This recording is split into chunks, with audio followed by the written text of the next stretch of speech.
sejarah seniman Bandung, begitu kan. Terus kita juga sedang mengumpulkan sejarah-sejarah bangunan, lalu taman-taman di kota Bandung, gitu kan. Seperti apa sih dulu awalnya tuh digagas pembuatan taman ini tuh karena latar belakang apa, kita sedang kumpulkan gitu. Nah, itu kita kumpulkan, lalu saya mengajak teman-teman para penggiat literasi untuk mengeksploitasi informasi dokumen sejarah ini kepada masyarakat dengan cara apa? Mendongeng, terus juga bercerita, lomba pidato, bla bla bla bla gitu di sekolah-sekolah. Nah, ini terhenti aktivitas ini selama kurang lebih 2 tahun, kurang efektif karena masa pandemi ya. Tapi insya Allah kalau pandeminya sudah mulai landai gitu kan, aktivitas-aktivitas literasi itu akan kita kembangkan lagi. Pak, kalau misalnya di perpustakaan itu bukunya tuh buku apa aja sih? Oh banyak ya, banyak banget. Koleksinya ada sejarah, terus juga ada ilmu pengetahuan, fiksi pun ada, novel-novel keren ada semua di perpustakaan kita. Novel-novel sekarang ya, novel-novel yang lama. Terus juga tadi agama ada, begitu kan. Malah kita pun perpustakaan Kota Bandung itu memiliki koleksi-koleksi buku braille. Oh iya. Itu yang alhamdulillah kita kemarin diapresiasi oleh Perpustakaan Nasional karena kita juga punya koleksi-koleksi buku braille gitu kan. Dan kita pun punya komputer yang untuk memberikan pelayanan bagi perpustaka yang tunanetra. Kita juga siapkan layanan itu. Itu layanannya layanan dari jam 8 sampai dengan jam 4 sore. Tapi Sabtu, Minggu kita buka sebelum pandemi. Nah, karena masa pandemi ini kita masih beradaptasi lah. Yang jelas kita juga memiliki beberapa kendaraan personal untuk perpustakaan keliling. Kita bagi di 30 kecamatan, tapi pola pendekatannya melalui pendekatan ex wilayah Kota Bandung. Jadi wilayah Bojonegara, wilayah Cibenying, wilayah Regol, wilayah Tegalega. Itu ada perpustakaan. Ada perpustakaan keliling. Terus mereka itu ini di mana? Ya, jadi mereka datang tuh mobilnya. Nanti misalkan ada, karena kini dalam kondisi pandemi kan prokes kita menjaga, jadi nanti kalau ada halaman besar atau misalkan taman di wilayah kecamatan, nah sebetulnya dia di situ. Tapi kita juga masuk ke sekolah-sekolah. Itu pun kalau misalkan sebelum pandemi ya, kalau misalkan selama pandemi operasionalnya nggak dilaksanakan. Kita sedang adaptasi nih, kalau misalkan memungkinkan, nanti si mobil perpustakaan ini juga akan kita kunjungi ke sekolah-sekolah.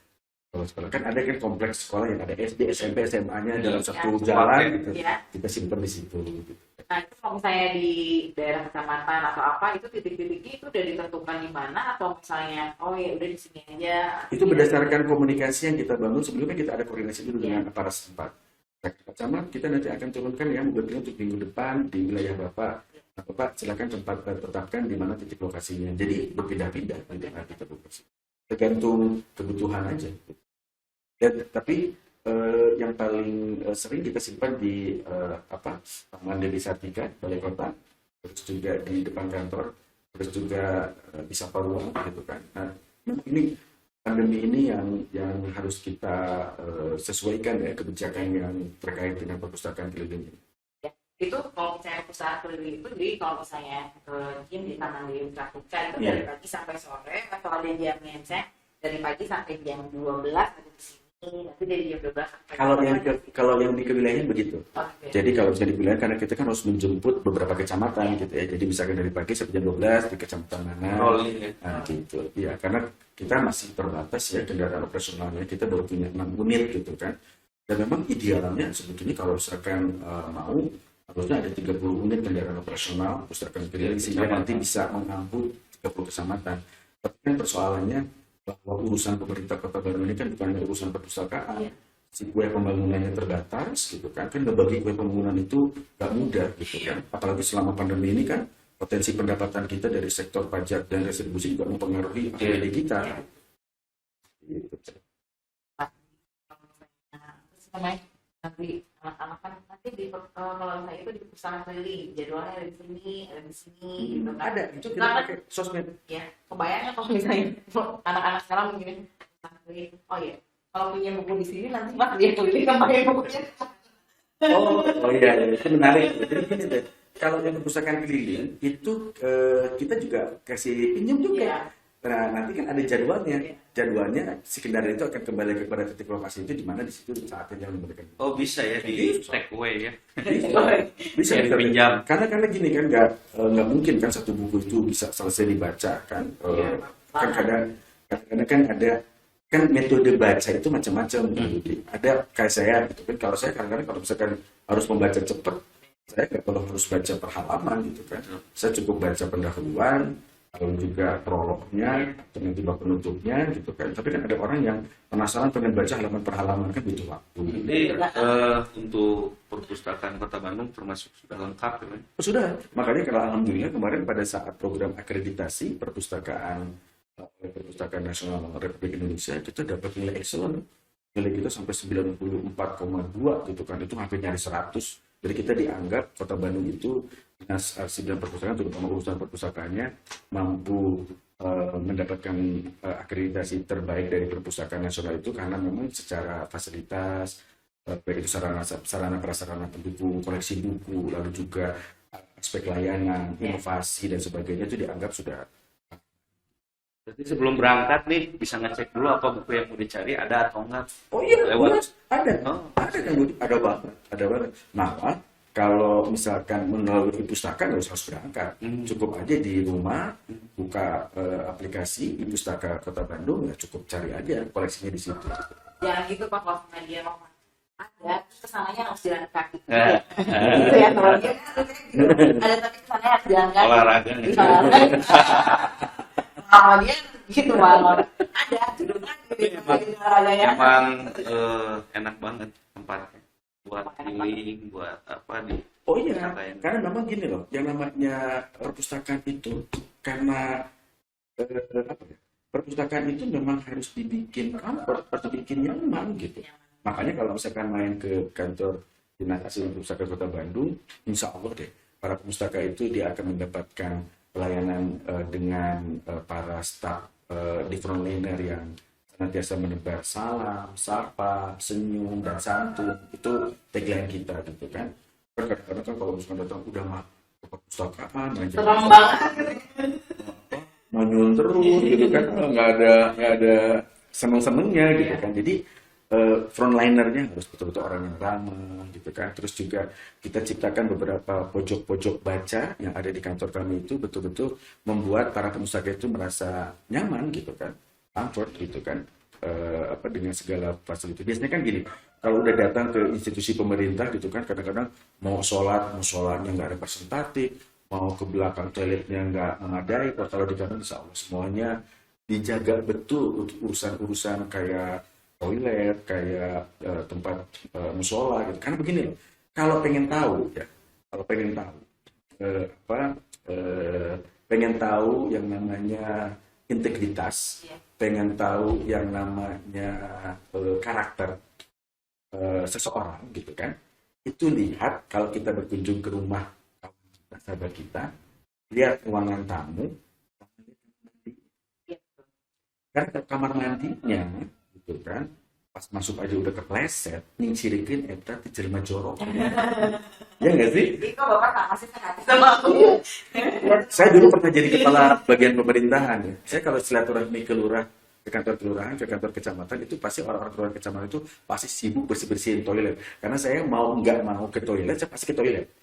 Karena bagi saya bisa menentukan karakter orang yang melayani masyarakat di kantor tersebut.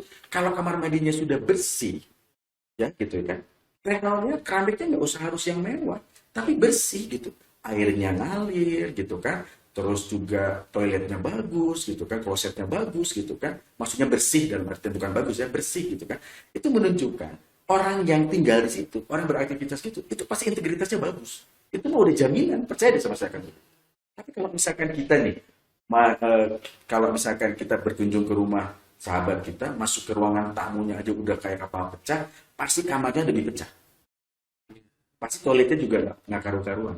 Itu mah sederhana. Makanya saya sengaja tuh membangun komitmen itu. Coba kalau ini kemarin udah berkunjung ya ke kantor kami ya, bagaimana lantai juga bersih gitu kan, terus nggak ada debu segala macam. Jadi orang tuh merasa nyaman.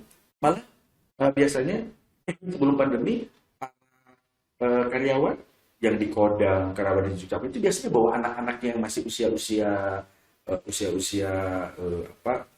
sekolah SD atau TK, itu kadang-kadang disimpan di ruangan anak perpustakaan, baca buku, main di situ gitu. Aduh, Masya Allah, luar biasa kayak gitu kan. Ini soalnya enak banget. Ya, sama sekali kita buat seperti itu gitu kan. Karena bagaimanapun juga yang namanya kan gini, berbicara fungsi pemerintah itu kan fungsinya tadi melayani, mengayomi, mengatur.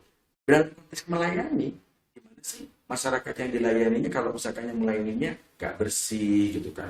Makanya saya bilang kalau misalkan sedang berantem sama suami atau sama istri, jangan sampai coba-coba duduk di kursi frontliner sebenarnya. Gak boleh saya bilang gitu kan. Pokoknya kalau sedang happy, duduk di kursi frontliner. Terima tamu itu dengan penuh sapa, senyum, salam, santun gitu. Kebayang kan? Berantem sama suami di rumah dibawa ke kantor. Udah gitu duduk di frontliner. Datang ke pustaka, apa-apa udah dicemedutin. Udah nggak eras gitu kan kalau kata orang Belanda, udah nggak bener gitu kan. Gitu kan. Iya. Emang ya kalau di perpustakaan Iya. beda banget soalnya kalau Budi kan nggak pernah ke perpustakaan. Di Gramedia bukan kita beri jongkok. Iya, dulu banyak. Iya.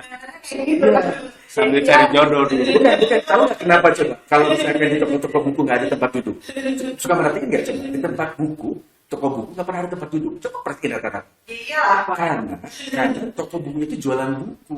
Kebayangkan kalau dia niatnya jualan buku, tapi orang datang sana cuma hanya sekedar baca buku nggak beli, kan dongkol gitu kan? Itu Budi banget. Perpustakaannya dia langsung gini meja. Kebayang yang yang melayani di depannya servisnya. Jadi pokoknya Angka 2006 kita carinya paling Gramedia sambil nongkrong kan dulu. Ya, tapi kalau karena kita tugasnya melayani, karena pemerintah tugasnya melayani, makanya gimana caranya orang yang melayani itu merasa comfort, merasa nyaman. Makanya kalau kita dibaca buku di kantor dinas perpustakaan dan arsip gitu kan, disiapkan kursi-kursi yang cantik, meja-meja baca yang cantik dengan desain-desain penuh dengan warna gitu, supaya orang itu merasa senang, betah gitu. Kan membangun minat baca itu kan pada saat orang itu merasa nyaman. Ya, gue mau baca buku aja, nggak ada tempat yang nyaman untuk baca. itu nyaman banget kalau duduk di sana tuh. Makanya Yang paling nyaman banget kita itu buat kalau tagline-nya butuh kenyamanan, go to perpustakaan. bacanya udah bacanya enak banget bacanya. Emang adem sih. Adem Emang banget kan. Karena penghijauannya juga bagus sih. Ya, gitu. Makanya ditunggulah main ke dinas arsip dan perpustakaan Kota Bandung. Pasti kita ini ya, kita juga rekom nih, karena tempatnya juga enak banget, terus pusat kota juga kan dekat kan. Ya, dan itu juga kalau misalkan Prabu News ingin mengketuturkan informasi dari fungsi media menyebarkan informasi, begitu kan? Silakan gunakan fasilitas dinas arsip dan perpustakaan dengan segala pojok-pojok kantor yang sekiranya bisa menimbulkan inspirasi ya bagi dialog-dialog yang dibangun secara positif. Silakan manfaatkan gitu kan, undang para penggiat literasi gitu kan untuk kita diskusi banyak hal tentang bagaimana membangun peradaban di tengah masyarakat kita yang sekarang ini sudah masuk ke era 4.0 gitu ya. Kan 4.0 itu kan dulu kita nggak pernah kebayang gitu kan. Kan kalau 1.0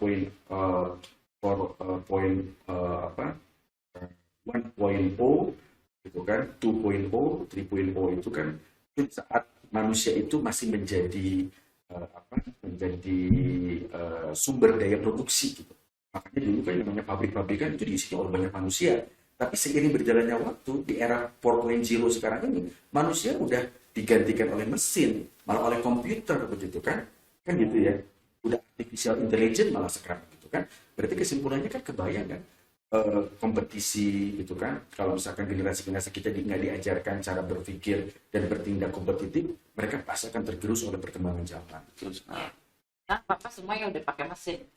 Artinya sebenarnya ke geser sama mesin. Pom bensin udah. Iya. Gitu ya. Nah, lama sih ya. Aduh, kan kalau misalnya yang lain kan sama siang, kalau dari itu dia enak ya Pak. Tapi tagline-nya di pom bensin mulai dari nol. Ya, mulai dari nol. Mulai dari nol.